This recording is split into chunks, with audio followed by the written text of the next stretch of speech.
Olá, meus queridos amigos, meus amados irmãos, aqui é Pastor Sinésio, e dentro de alguns instantes nós vamos para a última live abordando o tema chamado. Estou aqui nos preparativos iniciais e gostaria que você que fosse chegando já convidasse os seus amigos também, convidasse algumas pessoas para participar desse que vai ser hoje um mini estudo sobre a questão do chamado.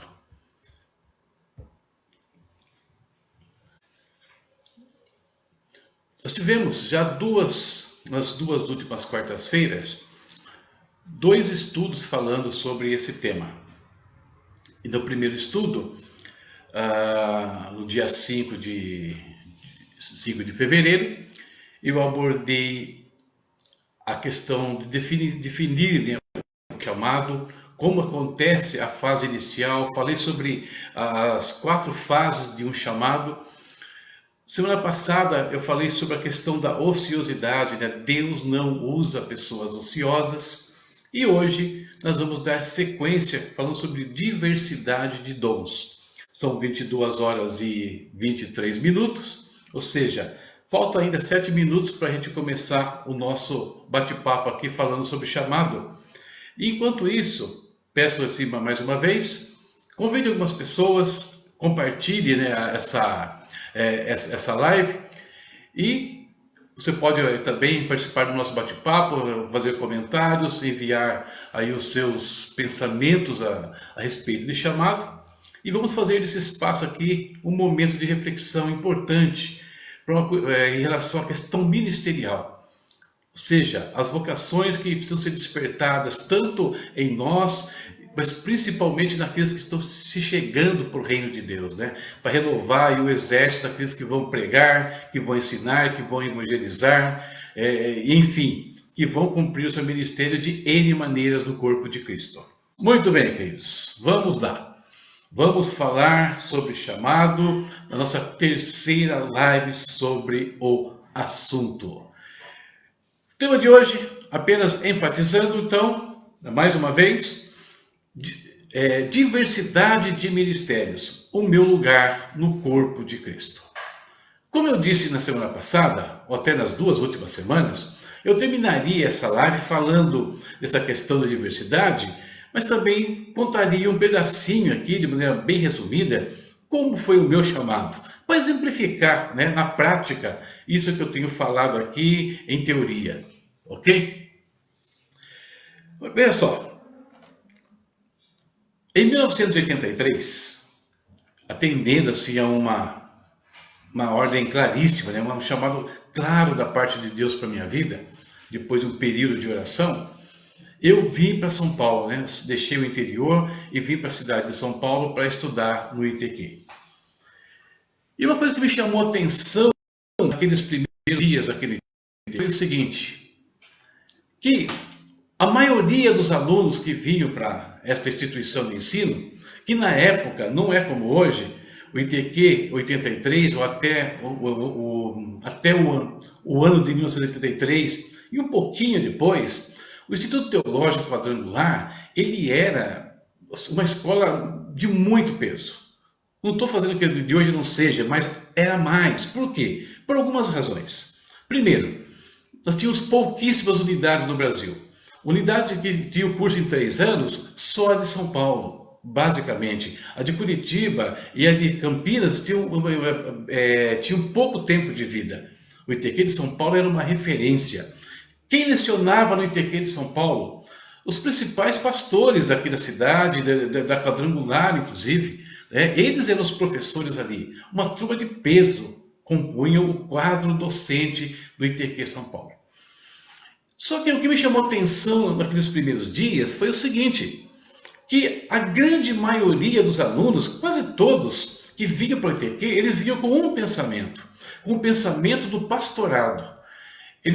O objetivo deles aqui era vir para o ITQ, se formar e, saindo do ITQ, abrir uma igreja, assumir uma igreja, pastorear aqui, acolá, não importa, mas era o pastorado. Então, quando eu me vi nesse ambiente, eu me senti um pouco como peixe fora d'água. Por quê?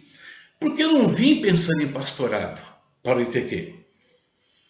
Antes de vir para cá, eu tinha pensado em pastorado. Eu tinha pensado que de repente eu poderia sair, ajudar algum pastor, como aconteceu com vários obreiros da nossa igreja lá no interior. Aliás, eu orei muito tempo para que Deus mandasse alguém ali que me levasse para o ministério. Mas percebi depois que não era isso. Eu estava orando errado. Eu tinha que orar para fazer a vontade de Deus. Não. E lá ainda do interior, Deus vai confirmar um chamado na minha vida para a área de ensino. Então, quando eu venho para São Paulo, eu não venho pensando em pastorado. Eu venho pensando, melhor, eu venho apenas atender o que Deus mandou que eu fizesse ali, ou seja, me chamando para o ITQ. E logo no primeiro dia de aula aconteceu um fato que eu nunca me esqueço. Uma roda de alunos, né? Um grupo de pessoas conversando ali, muitos alunos, todos empolgados. E qual era a pergunta principal? Por que você está aqui? E cada um respondia à sua maneira, onde iria pastorear, o que pretendia fazer, onde pretendia assumir uma igreja. Eram N conversas, mas sempre girando em torno do pastorado. E eu ali, ouvindo aquela prosa, eu esperava que aquela pergunta não chegasse em mim. Mas ela chegou, não teve como. E me perguntaram o que eu estava fazendo no ITQ, por que eu estava ali. E eu disse que não sabia. Eu só estava ali porque Deus mandou eu vir para o ITQ, só isso. Então o pessoal achou meio estranho, porque todo mundo sabia o que queria, mas eu não, né? E desmanchou aquela roda, tocou o sinal, nós fomos para a aula. E quando eu cheguei na aula, pensando na pergunta que me fizeram, por que você está aqui? E aí eu falando com Deus, por que o Senhor me trouxe para um lugar onde todo mundo quer ser pastor? E eu não vim aqui pensando em ser pastor. Sentei. E entrou a primeira professora com quem eu tive contato no ITQ, Dona Aide Guimarães. Quem foi aluno dela sabe de quem eu estou falando.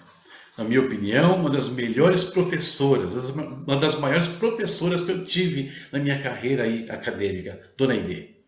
E Dona Aide começou a lecionar com aquele jeito todo peculiar dela. E ali, olhando para a aula da Dona Aide, eu saí do ar. Eu viajei.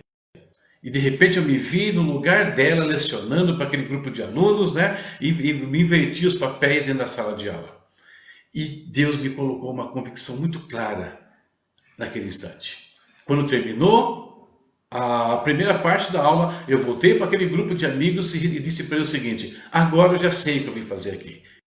O que você vai fazer aqui? Eu vou dar aula nessa escola. Eu vou ser professor dessa escola. E eles olharam para mim assim com mais cara de espanto do que na primeira vez, porque, como eu disse no começo, o ITQ tinha um quadro docente de alto nível. Então, quem era eu para dar aula naquele lugar, ainda mais sendo o primeiro dia de aula? Mas a minha convicção era muito grande, que Deus me colocaria para lecionar naquela escola. Bom, resumindo o quadro, eu comecei a lecionar logo depois que eu concluí o curso. E desde 1985, praticamente eu não parei de lecionar. Então, em 85, estamos falando aí de 15, 35 anos lecionando, além de escola bíblica e outros cursos, mas também no ITQ e até mesmo outras escolas teológicas que eu lecionei, na Assembleia de Deus e outras mais. E foi além, a coisa foi além ainda, porque eu não fiquei só como professor. Algum tempo mais tarde, eu me tornei diretor do ITQ. Do mesmo ITQ onde eu estudei, eu me tornei um dos diretores dele. Isso foi de 2006 a 2008. E mais que Deus fez na minha vida ainda. Eu me tornei coordenador estadual dos ITQs durante 3 anos. Ou seja, eu coordenei todas as unidades do estado de São Paulo. Por que eu estou falando isso, queridos? Porque chamado, ele não é restrito a uma função. Não é restrito ao pastorado. O chamado, ele pode acontecer em diversas áreas dentro do corpo de Cristo. Não é uma área só, tá? Como pensavam aqueles meus colegas de ministério lá atrás, né? Existem outras coisas que Deus faz, outras coisas que acontecem no corpo de Cristo. E é disso que eu quero falar um pouquinho com vocês nesta noite, ok? Muito bem, vamos lá. Deixa eu só virar aqui minha tela um pouquinho para me lembrar alguns pontos que eu gostaria de colocar para vocês. Então, olha só. Então, quando nós falamos do corpo de Cristo, a gente percebe alguns aspectos importantes. Primeiro, o chamado, ele acontece em diversos níveis. Ele possui níveis diferentes que vai se aplicar a cada pessoa em particular. Outra coisa, quando fala no corpo, no nosso corpo, a gente olha para ele, nós percebemos o seguinte: ele tem N partes. Mas fica claro, é óbvio para nós aqui, que algumas partes do nosso corpo são vitais e não podem falhar de forma alguma. Então, se nós estamos falando do corpo de Cristo, então nós vamos falar de diversas funções, e algumas funções são vitais dentro do corpo. Alguns chamados são vitais para o crescimento e funcionamento do corpo. Os são muito importantes também, tá? Mas existem aqueles que não podem falhar, aqueles que precisam estar lá. Né? Nosso coração, por exemplo, ele não pode falhar. Nosso cérebro não pode parar, no caso. São órgãos assim que parar vai destruir todo um processo, vai destruir a vida, vamos dizer, no caso.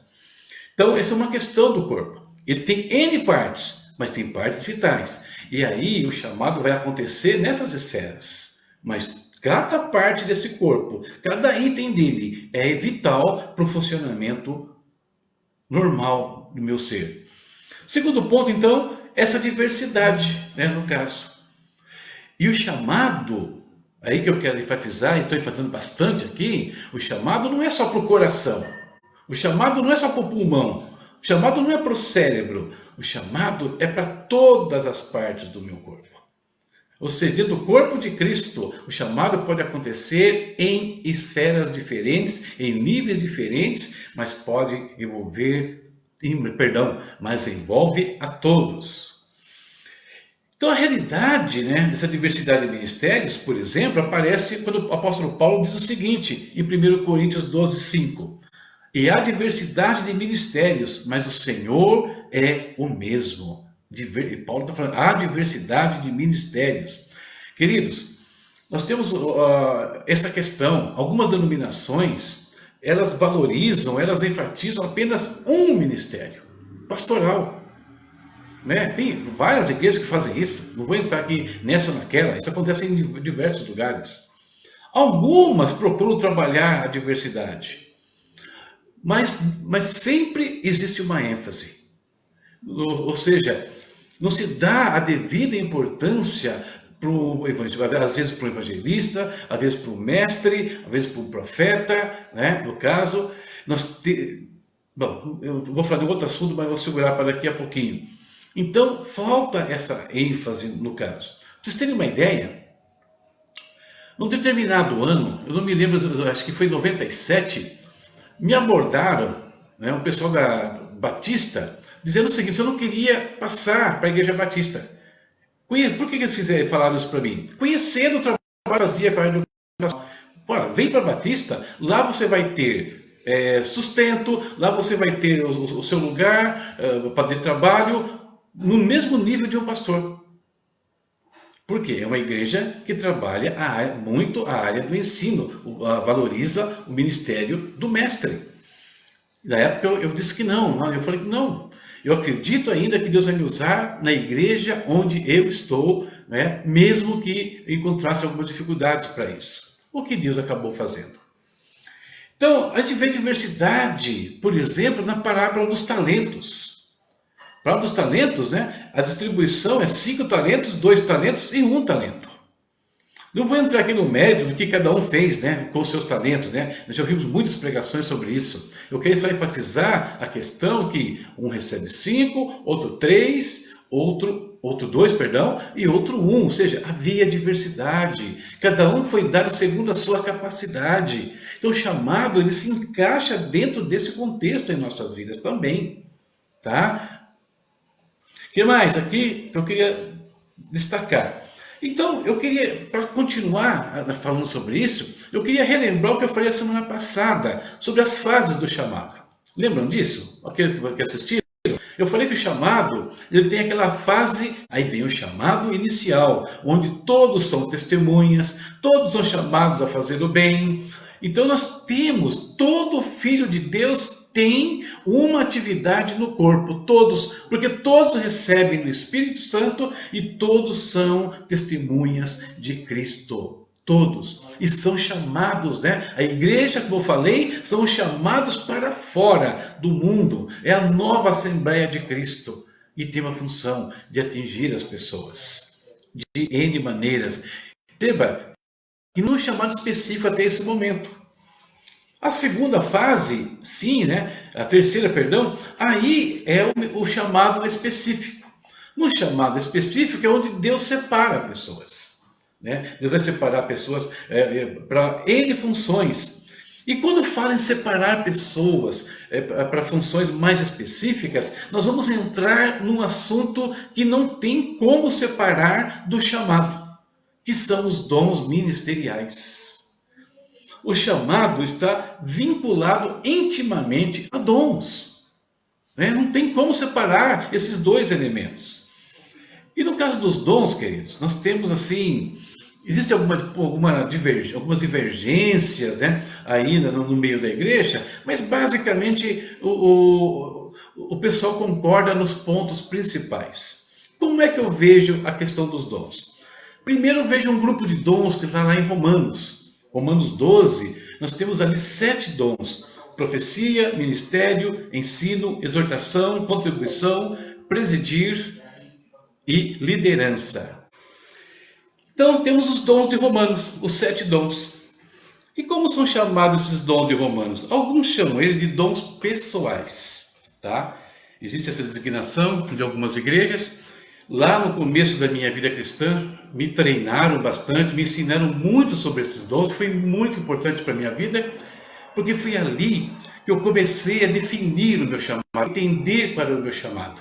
No meu caso aqui, o dom de ensino, né? Então, os dons de Romanos, dons pessoais, como é que eles operam? Eu entendo que os dons de Romanos são dons que acontecem na igreja local. São dons que a esfera de ação deles é sempre nas comunidades. A profecia, o ministério, profecia, entenda, nós temos duas maneiras de ver a profecia.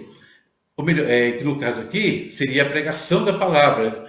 Não vou discutir hoje o conteúdo desse dom, isso fica para um outro dia. Mas profecia, ministério, ensino, exortação, contribuição, presidir, misericórdia, acontecendo na igreja local.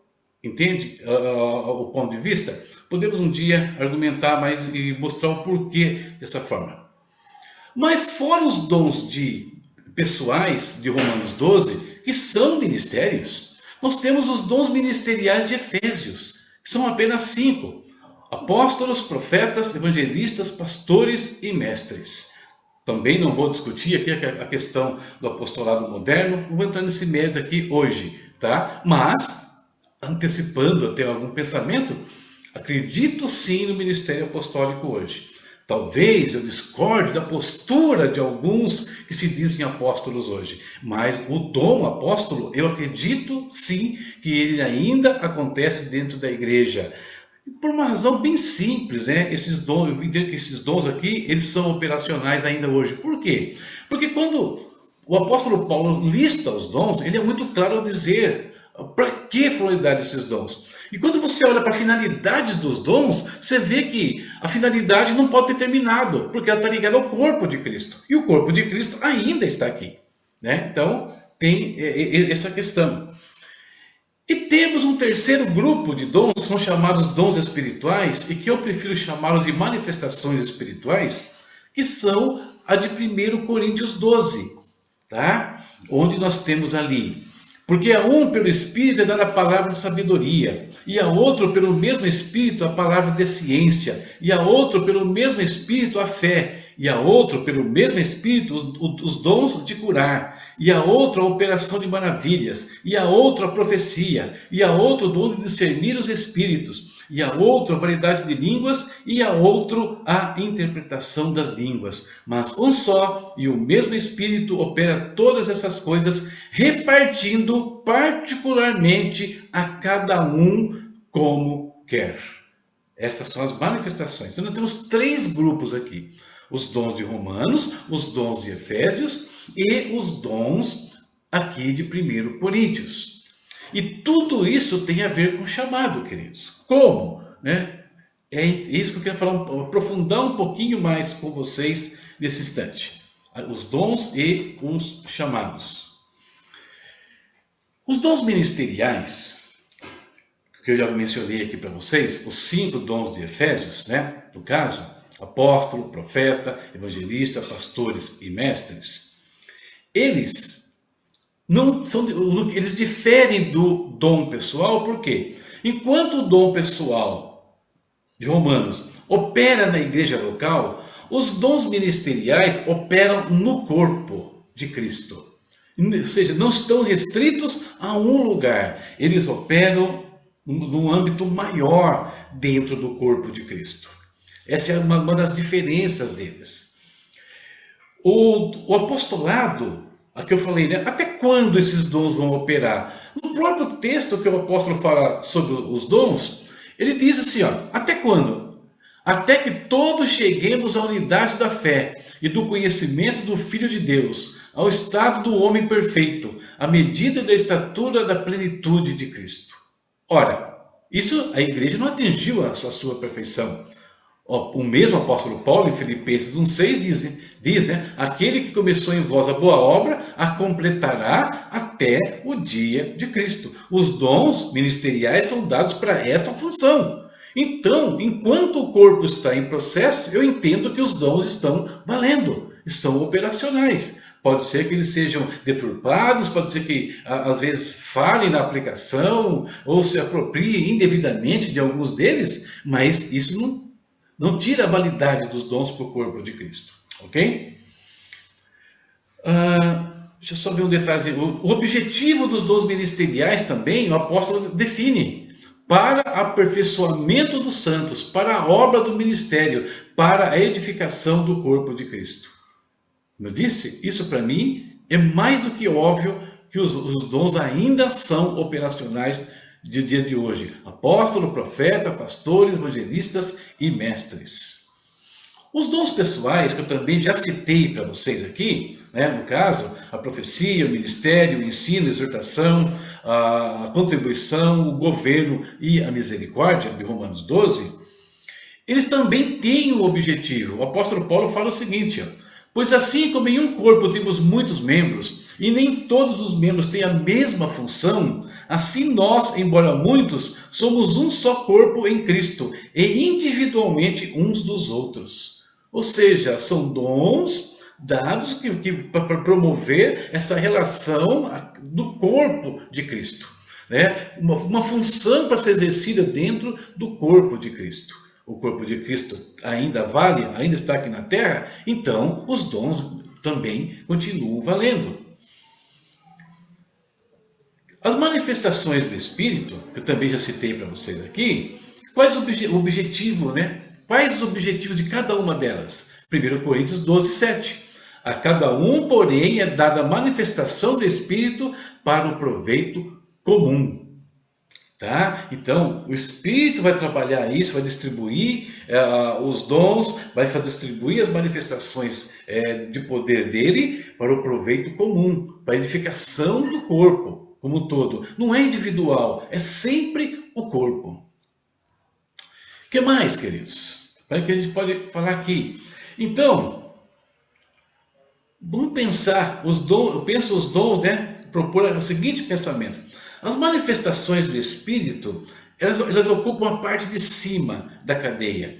É o Espírito Santo que vai se manifestar de N maneiras, dessas 9 maneiras que Paulo menciona aqui em Coríntios. E onde ele vai manifestar isso? De que forma? Por meio dos dons ministeriais e por meio dos dons pessoais. Ou seja, ele vai atuar na vida de cada pessoa, de cada um desses ministérios aqui, para o bem comum da igreja.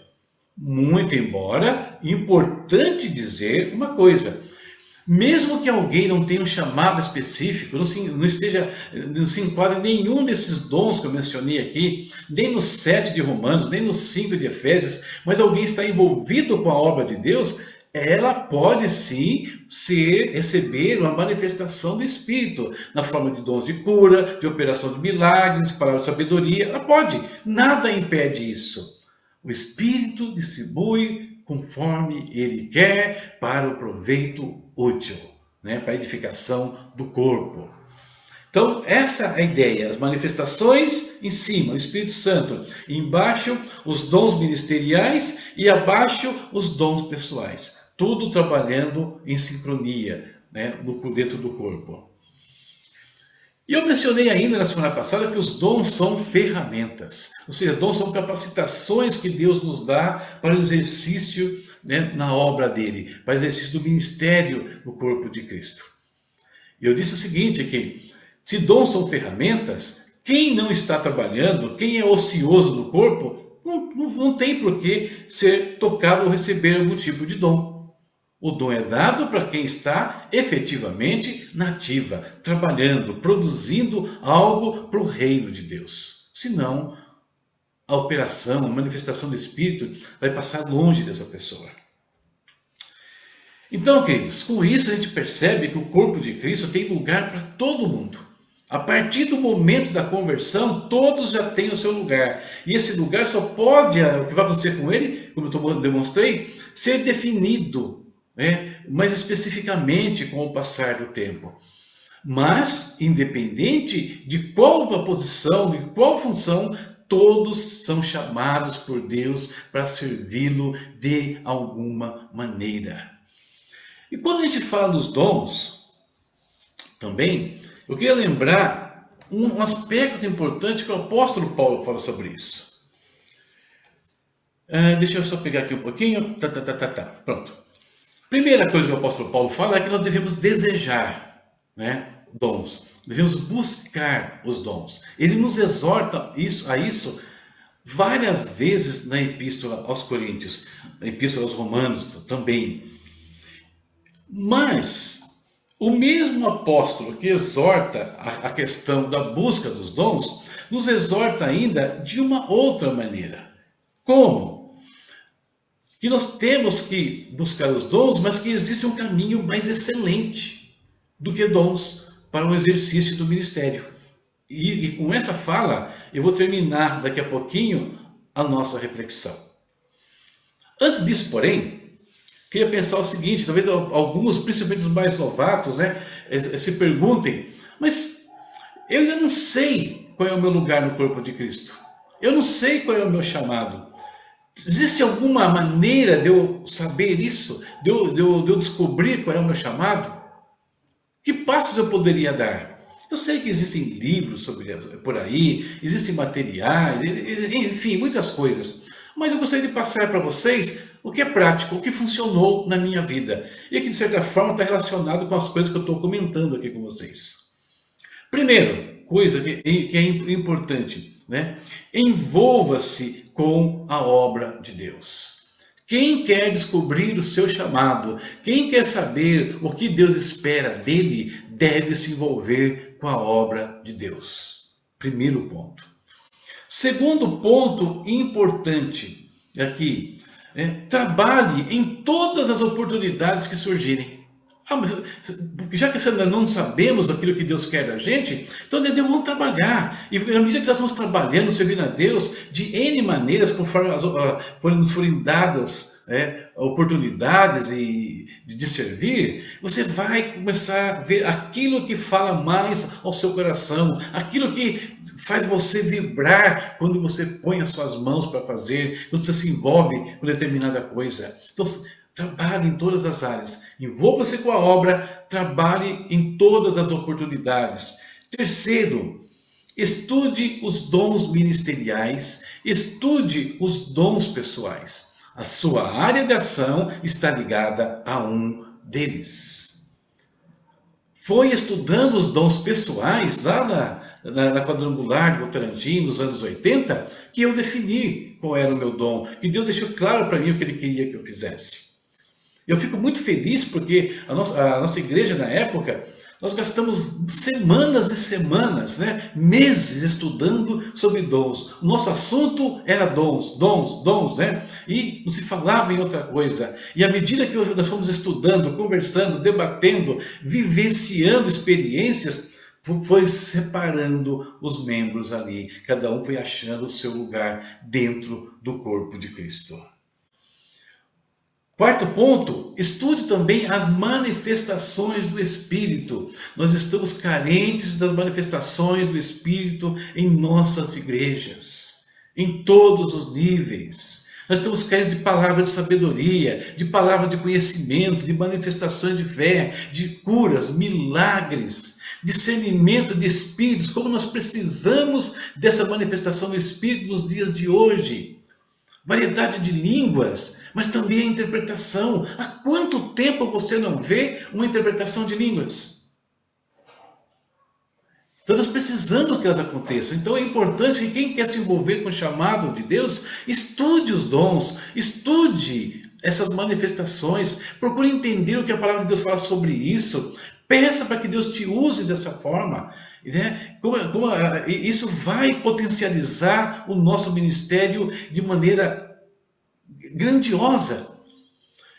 Para vocês entenderem como é que eu penso as manifestações do Espírito, por exemplo, uma palavra de conhecimento, uma palavra de sabedoria, ela vai acontecer onde? Pode acontecer no ministério do ensino, dons de cura, milagres, no ministério do evangelista, né? E assim por diante. Não estou limitando isso, tá? Só estou dando alguns exemplos para vocês.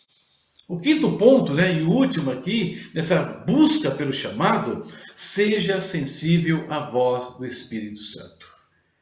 No meio de tudo isso, seja sensível àquilo que Deus está falando no seu coração. Às vezes nós achamos que para encontrar o nosso chamado, firmar o nosso chamado, a gente só tem que ficar só orando, só jejuando. Não, aquilo que eu falei aqui, nós precisamos nos envolver com a obra, nós precisamos trabalhar. Eu gosto muito de uma passagem envolvendo o apóstolo Paulo, lá no livro de Atos. Quando ele tenta ir para um lugar e o Espírito não deixa. Ele tenta ir para um outro lugar e o Espírito não deixa. E aí ele tem uma visão e ele vai para Macedônia. E o que eu entendo, o que eu aprendo com o apóstolo Paulo nesse evento aqui? Que ele não estava parado. Ele orava sim, ele buscava Deus sim, mas ele arrumou as coisas e falou, vamos pregar naquele lugar. E só não foi porque o Espírito falou, não vá para lá, Paulo. Ele apontou para o outro lugar. E só não foi porque o Espírito falou, não vá para lá, Paulo. Então ele para, espera um pouquinho e aí Deus dá uma direção para ele. Mas não estava parado, não estava ocioso, né? Estava envolvido com a obra de Deus, estava ali exercendo os seus dons, né? Ainda sabendo muito bem tudo que esse homem fez. E aí, voltando ao ponto anterior, sobre o caminho mais excelente. Tudo isso é extremamente importante, irmãos. A questão dos dons pessoais, ministeriais, das manifestações do Espírito, de me envolver com a obra, tudo isso é importante para me definir o meu lugar no corpo. Mas existe um caminho mais excelente, como o apóstolo Paulo disse, 1 Coríntios 12, 31, mas procurai com zelo os maiores dons. Ademais, eu vos mostrarei um caminho sobremodo excelente. Ou seja, ele está dizendo o seguinte, olha, os dons são importantes, as línguas são importantes, profecia é importante, tudo isso é importante, mas tem uma coisa superior a tudo isso. E ele está falando do quê? Ele está falando do amor. Ele está falando que quando nós trabalhamos em amor, né, temos amor pela obra de Deus, amamos as pessoas, nós não precisamos de mais nada para fazer alguma coisa, para exercer o ministério. Tanto que ele vai dizer o seguinte, lá no capítulo 13 de 1 Coríntios, e eu vou ler aqui alguns versículos. Ainda que eu falasse a língua dos homens e dos anjos, e não tivesse amor, seria como metal que soa ou como símbolo que retine. Perceba a associação que ele faz com os dons. Ainda que eu tivesse o dom de profecia, conhecesse todos os mistérios e toda a ciência, E ainda que tivesse toda a fé, de maneira que transportasse os montes, e não tivesse amor, nada seria. E ainda que distribuísse todos os meus bens para o sustento dos pobres, e ainda que entregasse o meu corpo para ser queimado, e não tivesse amor, nada disso me aproveitaria. Pulando alguns versículos, ele fala assim na parte mais final do capítulo: o amor jamais acaba, mas havendo profecias, serão aniquiladas. Havendo línguas, cessarão. Havendo ciência, desaparecerá, porque em parte conhecemos e em parte profetizamos. Mas quando vier o que é perfeito, então o que é em parte será aniquilado. Dons, tudo isso é parte. Quando eu era menino, pensava como menino, mas logo que cheguei a ser homem, acabei com as coisas de menino, porque agora vemos por espelho, em enigma, mas então veremos face a face. Agora conheço em parte, mas então conhecerei plenamente, como também sou plenamente conhecido. E fecha. Agora, pois, permanecem a fé, a esperança e o amor. Estes três, mas o maior destes é o amor. O que trouxe Cristo para esse mundo não foram dons, não foram profecias, não foram nada. Foi o amor de Deus. É o amor de Deus que trouxe Cristo para cá. É o amor de Cristo pelas almas que o moveu a criar, fundar a igreja, para continuar o seu ministério. E com essa base do amor, ele acrescenta algumas ferramentas, dons, manifestações do Espírito, mas a base tem que ser o amor. Então, com isso, queridos, eu quero fechar essa prosa nossa sobre a questão do chamado, né? Com esse pensamento aqui. Que Deus possa usar a sua vida, a minha vida, que já estamos aí nessa lida há algum tempo, e renove o nosso chamado. Queridos, nós precisamos nos renovar. O tempo passa, o mundo evolui de N maneiras. E o nosso Deus, ele é dinâmico, criativo. Isso significa que eu não posso levar a minha vida inteira fazendo as coisas da mesma forma. Eu preciso mudar. Nós precisamos mudar em alguns instantes. Precisamos pensar maior. Deus precisa trazer uma visão renovada para cada um de nós. E para aqueles que estão chegando, seguir esses passos básicos vai te ajudar e te colocar no trilho da descoberta do seu chamado, de firmar o seu chamado na sua vida. Então eu espero que essas 3 reflexões aqui tenham ajudado vocês, né? Possa ajudar aqueles que ouviram, que compartilharam, que estudaram um pouquinho o que nós dissemos aqui esses dias. Quero lembrar que eu estou colocando os áudios dessas transmissões lá no meu site, sinesiosantos.com.br, na área de podcasts. A primeira já está lá. Daqui uns dias vai a segunda, depois essa também. Teremos lá, então, os 3 áudios, você vai poder rever essa questão. Ok? É isso, tá? Falando sobre chamado, então, algumas considerações bem superficiais, sem entrar muito a fundo em algumas questões, mas dando uma visão geral do que eu penso e do que eu vivo como chamado de Deus na minha vida. Deus tem lugar para você. Não é só pastor, não é só apóstolo, não é só profeta, não é só mestre, não é só evangelista. Tem outros dons. Tem romanos, né? A gente pode trabalhar de N maneiras na obra de Deus. Que Deus abençoe a todos vocês. Quero agradecer aqui os que participaram da nossa live. Deixa eu dar uma olhadinha no povo que está por aqui. Falei no comecinho, né, da Maria Fontinelli, do Danilo Ravena, do pastor Jeová, pastor Robson Cleito, Anderson Valenzuela, Brandão, grande Brandão, pastor Brandão também por aí, Silvana Santos, minha esposa, Michele Canela, Leomir Ribeiro, Cida Santos, Cida Silva também com a gente aqui, né? Tem aqui o cumprimento da Michele, paz, Michele, Deus te abençoe também o Lucas, né, sua esposa, Cláudio Leandro, a Miriam Mercedes Massarope, Danilo Ravena, já falei, Cirlei Ferreira, Lourdes Souza Santos e Milde Bofim. Vocês que estiveram conosco aqui, Deus abençoe a todos vocês, Deus abençoe a sua casa, Deus abençoe a sua família. Eu não sei quando virá o próximo assunto, mas assim que alguém engatilhar algum tópico aí que vale a pena vir falar com vocês aqui, eu apareço.